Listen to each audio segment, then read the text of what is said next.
הצגת גיליון מטופל, כפי שאנחנו מצפים שאתם תציגו בכל מבדק או בקרה שמגיעים אליכם, על פי שיטה הגיונית וסיסטמטית.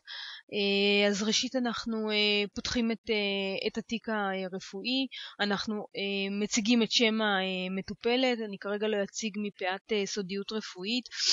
אנחנו מציגים בת כמה היא, בת 85, אנחנו מסתכלים היכן היא מאושפזת במחלקת פנימית ט' בין התאריכים 5 לאפריל עד 24 לאפריל. מאוד חשוב כן להציג את התאריכים, זה נותן לנו מימד של זמן. המטופלת שלנו מאושפזת כ-20 יום במחלקה פנימית, זה נותן לנו איזשהו מושג על מה מצופה ממטופלת כזו שמאושפזת בטווח זמן כזה במחלקה. תמיד אנחנו פותחים את הגיליון של האשפוז סיעוד, וממנו בעצם מציגים את כל ההיבטים, הן של הקבלה והן של מהלך האשפוז, כאשר בצד תמיד כדאי את הרכיב של ההתראות להשאיר פתוח, מכיוון שהוא מזכיר לנו על כל אותם תחומים שנשאבים מתוך האומדנים ומתוך הרשומה עצמה, שנועדו בעצם לתזכר אותנו באותם דברים רלוונטיים שישלימו לנו את מצב המטופלת שלנו.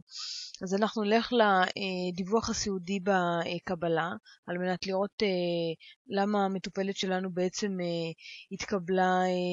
התקבלה אלינו לאשפוז. לא עובד, אז נעבור מפה. אוקיי. אז בעצם אנחנו נמצאים, כמו שאמרתי, בחוצץ אשפוז סיעוד.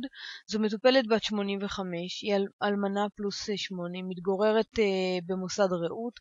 ברקע היא מונשמת דרך טרכאוסטום, מזה כחודשיים, אסתמה, דיכאון, אוסטאופורוזיס, היפרטנשן, איסקמיק הארט דיזיז, סוכרת, אנחנו רואים הרבה מאוד מחלות רקע, פצע לחץ דרגה רביעית בסקרום, אתמול בוצעה התריה לפצע במוסד שממנו התקבלה.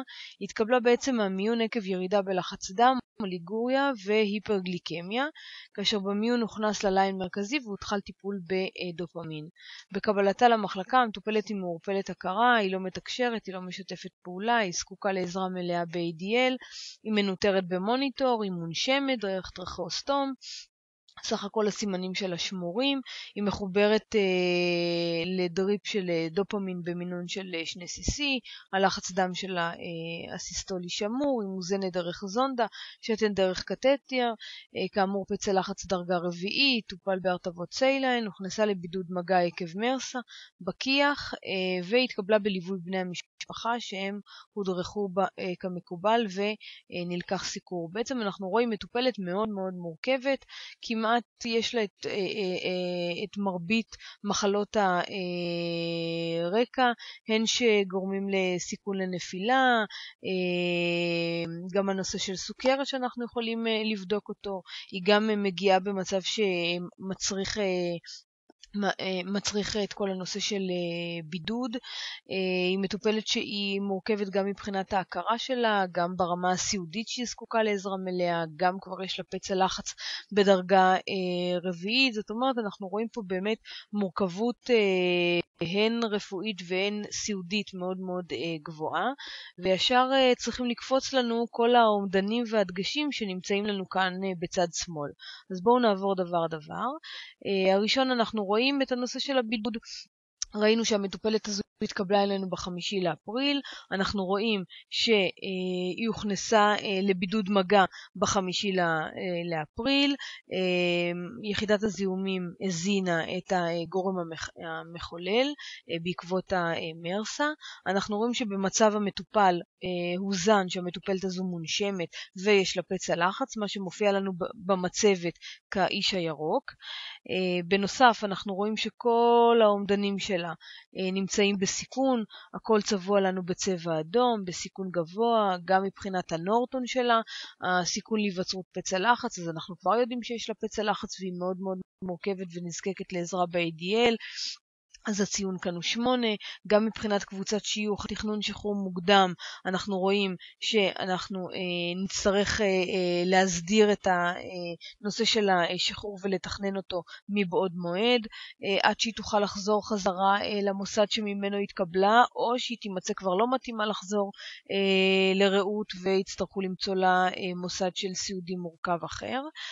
אנחנו רואים שמבחינת הסיכון לנפילה היא בסיכון גבוה לנפילה, עוד מבלי שראינו את המילוי עצמו של האומדן, אנחנו יודעים שראינו שיש לה גם יתר לחץ דם, גם את הנושא של סוכרת, גם הרבה מאוד מחלות, סביר להניח שמקבלת הרבה מאוד תרופות, שזה אחד הגורמים לסיכון לנפילה, היא התקבלה גם במצב הכרתי שמעורפלת הכרה, לא מתקשרת, מה שגם גורם לסיכון לנפילה. היא גם חוברה כבר במיון לתרופת דופמין, שזו תרופת בת סיכון, וגם זה גורם לנושא של סיכון לנפילה, דרך פיקליין כמובן. זאת אומרת שיש מכלול של דברים שמביא את המטופלת שלנו לציון מאוד מאוד גבוה בנושא של נפילה, ותכף נראה את ההתערבות שנעשתה. ומבחינת הסיקור התזונתי, ראינו שזו מטופלת גם מעורפלת הכרה, גם במצב ירות סיעודית, גם עם פצע לחץ דרגה רביעית, גם מקבלת הזנה דרך זונדה. עוד מבלי לבדוק אנחנו משערים שהבדיקות מעבדה שלה בעייתיות ומצריכים התערבות, הן בנושא האלבומין והן בנושא המוגלובין ועוד הרבה מאוד פרמטרים שמצביעים לנו על הקשר בין תזונה לפצעים שנעבור עליהם אחר כך. בהמשך אנחנו רואים שמבחינת הנושא של כאב, היא סך הכל מאוזנת, היא לא מקבלת טיפול נגד כאבים היום. נצטרך להיכנס לאומדן ולבדוק זאת. אנחנו רואים שהיא מחוברת למכשירים, אמרנו שהיא גם מונשמת בקבלתה דרך טרכאוסטום, סביר להניח שהיא מחוברת למוניטור, זה כבר מצריך מאיתנו לחשוב על כל הבקרה והאומדנים שאנחנו עושים לבדיקת המכשור וההתראות שהן אכן פועלות.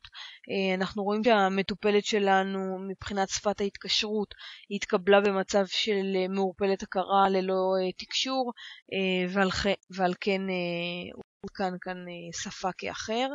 אנחנו רואים שהתקבלה עם פצע לחץ, שני פצעי לחץ, אחד באוזן שמאל ואחד בסקרום שכבר תועדו. כמובן שמטופלת כזו שמגיעה אלינו אנחנו צריכים למלא לה פצע לחץ. ויש לנו כאן את נושא העדפות הרפואיות שהרופאים הגדירו את המטופלת הזאת כמטופלת שלא נוטה למות. בנוסף יש לנו עוד אומדן שהרופאים ממלאים אותו, שזה פדווה סקור, למניעת VTE, שהציון כאן יצא 5, וכמובן צריך לוודא שהמטופלת הזאת מקבלת טיפול אנטי-קואגולנטי.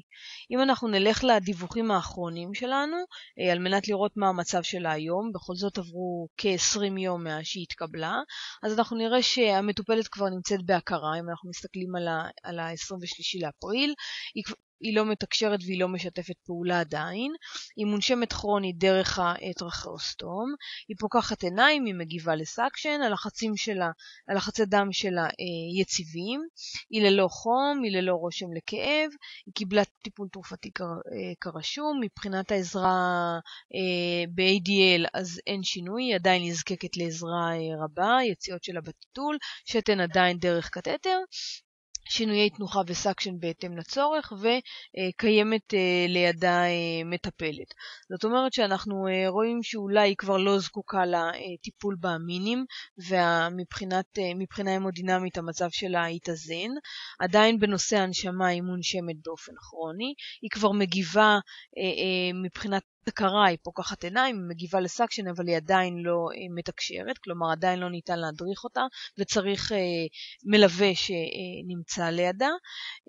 ומבחינת הנורטון שלה אין שינוי, עדיין נזקקת לעזרה רבה, וצריך לאמוד את מצב השתן ומצב היציאות. כאן אנחנו רוצים לראות את תוכנית הטיפול שלה, האם היא בהלימה לכל מה שתיארנו והדגמנו. אנחנו הולכים לעבור לרכיב תוכנית טיפול, ובואו נראה מה יש לנו בתוכנית הטיפול. אז ראשית אנחנו רואים שהתוכנית טיפול מכילה מדדים.